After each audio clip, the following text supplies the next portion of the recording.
सुचरिता जी,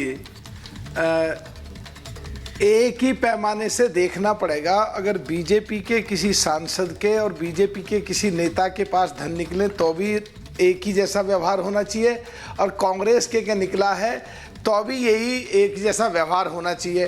और जहां तक बात है ये 300 करोड़ रुपए, चाहे वो अगड़ी जाति का हो, चाहे पिछड़ी जाति का हो, चाहे दलित जाति का हो, चाहे SC ST का हो, अगर कोई भी कानून को तोड़ेगा और कानून के हिसाब से वो गलत है तो 100% वो बात गलत है। दुष्यंत जी हमारे बहुत ही प्यारे भाई हैं, मेरा तो बड़ा प्यारा सा रिश्ता है और मैं उम्मीद करूंगा वो आराम से इस बात को सुनेंगे।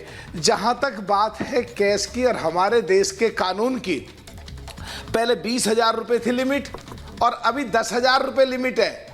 9,999 से ज्यादा कोई भी ना दे सकता है ना ले सकता है।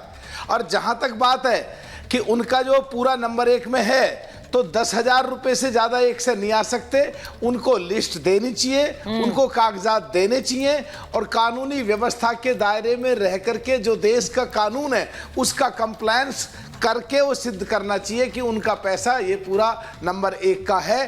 केवल इस देश के कानून में 10,000 रुपए से ज्यादा अलाउ हैं तो वो रूल 6DD(E), जिसमें केवल खेती या पशुओं की डेयरी या मुर्गियों से संबंधित या मुर्गियों के अंडे से संबंधित जो कृषि के लिए केवल यूज होता है उसमें केवल केस अलाउ होता है। और बाकी जो जैसे शहरों में दूध बिक रहा है उसके जो पैसे इकट्ठे होंगे वो केस में आ सकते हैं। तो इनकम टैक्स को समझना पड़ेगा और इस देश का कोई भी व्यक्ति अगर कानून को तोड़ेगा और कानून से ऊपर जाके इतना बड़ा केस रखेगा और उसको सिद्ध नहीं कर पाएगा तो चाहे वो अगड़ी जाति का हो, चाहे पिछड़ी जाति का हो, चाहे भाजपा का हो, चाहे सपा का हो, चाहे बसपा का हो, चाहे कांग्रेस का हो, उसको चीजें तो झेलनी पड़ेंगे ही। और टेलीविजन पे बैठ के बहुत जिम्मेदारी से बात करनी चाहिए। दुष्यंत जी तो हमारे बहुत प्यारे भाई हैं। सुचरिता जी, आपने बड़े अच्छे ढंग से, बड़े सधे हुए ढंग से और माननीय सांसद साहब ने बड़े अच्छे ढंग से ये बात रखी है कि पैसा कहीं से भी आएगा। अगर इस तरह का कैश लोक एक नजर आएगा कैमरे पर,